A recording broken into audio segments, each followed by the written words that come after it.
Hi everyone, welcome to another webisode of The Good Doctor. Today I'm here in the company of Dr. Thomas Berger, who's a dermatologist, and the subject of our conversation is acne. We've all had it, we've all lived through it, but what is it really? So first of all, thanks so much for having me here, Shah. Acne is a skin disease, and it's the most common skin disease. So many people, up to 80%, do suffer from acne at some stage in their life.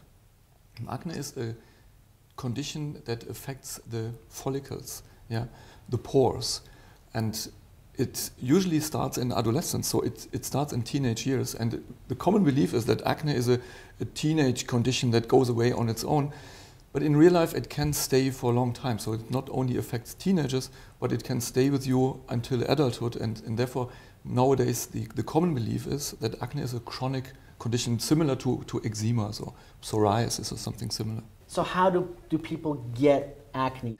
The most common reason is genetics. So there's certain families that are more affected by acne, there's certain ethnics that are more affected by acne, certain areas in the world experience more acne than others.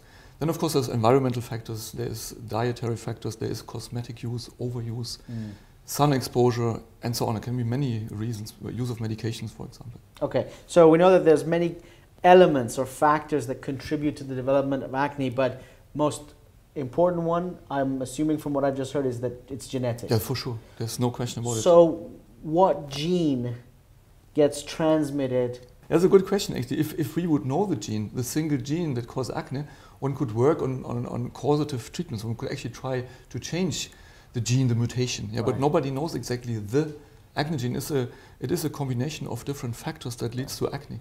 And what happens is, in the beginning, people developed a kind of blocked pores, clogged pores, comedos, whiteheads, blackheads. Right. And then at later stages, these lesions get infected. They get red, inflamed. Right. And then at the even later stage, there is a colonization with bacteria. Right. So what we see as a pimple is already an acne lesion that has been colonized by bacteria, and the bacteria, they grow and they cause pus. Yeah? Right. And then later on this can cause to scars and cysts and big nodules. Right. So there's a development from an early lesion to a very late stage severe lesion. But what starts the early lesion, nobody knows exactly. What do we do to stop it? If someone has it on their body, what do they need to do? Okay, so maybe this is one of the misconceptions in acne is that people think it's predominantly an infection. So people think acne has something to do with a lack of hygiene or dirtiness. So that's for sure not the case. The bacteria that are found in acne are some normal harmless bacteria that basically everybody has on its skin. So normally they don't cause much problems. And so therefore the acne doesn't spread really because an infected area spreads to another and then spreads and can potentially spread all over. Hence, can it do that? No, it can't. It can't. Acne usually is limited to the face, the chest, the back, on certain areas that bear the types of glands you need, the sebaceous glands. Otherwise you cannot develop acne. It's very unlikely to develop acne lesions on other body parts. Does stress play a role? For sure. Well, you just answered it. Nutrition, stress, do those sort of exacerbate, make the condition worse? Yeah. It's a good question. There is a lot of well-known trigger factors. Some of them are maybe a bit over-exaggerated. Some trigger factors maybe are not that important as commonly believed. For example, dietary factors. Maybe we can talk about this later. Sure. But for sure there is a certain stressful, certain triggers, like for example school stress. Right. There's good data that exam periods are associated with acne flares. Sure. Yeah?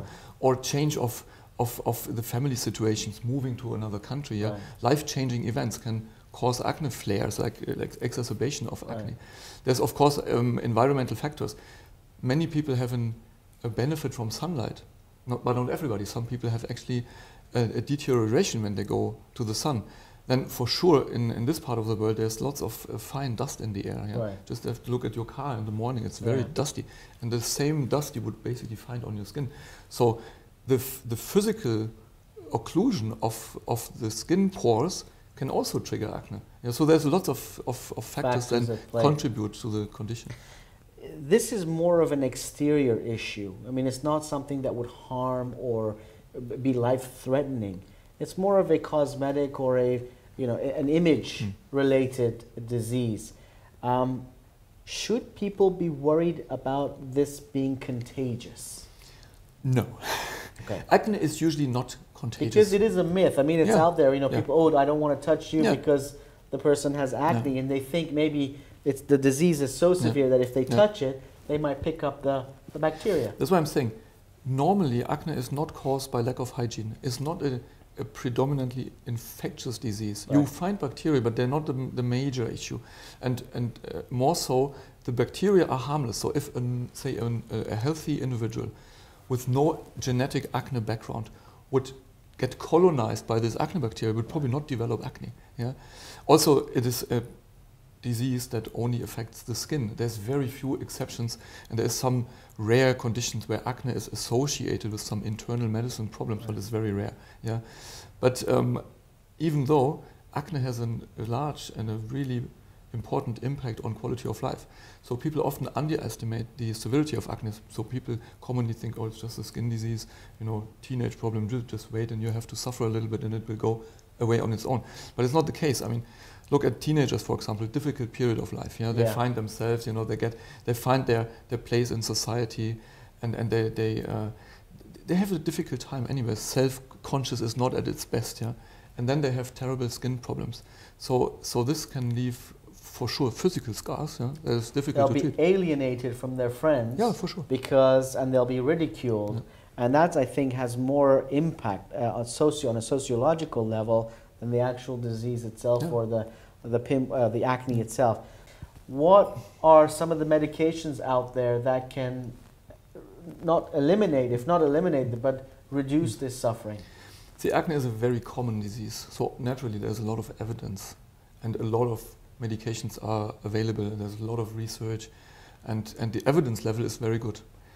And in principle, there is topical treatments, like treatments from outside, creams, gels, ointments, cleansers, and so on. Then the next step for more severe acne would be antibiotics, either as a topical from outside or as a tablet. And then at the end, for more severe cases of acne, there is hormonal treatments and isotretinoin. Isotretinoin is a medicine that has potential side effects, but is very, very efficient in treating all aspects of acne. And of course, acne patients require auxiliary treatments like special moisturizers, special sunscreens. They need to avoid certain types of medications and certain types of cosmetics.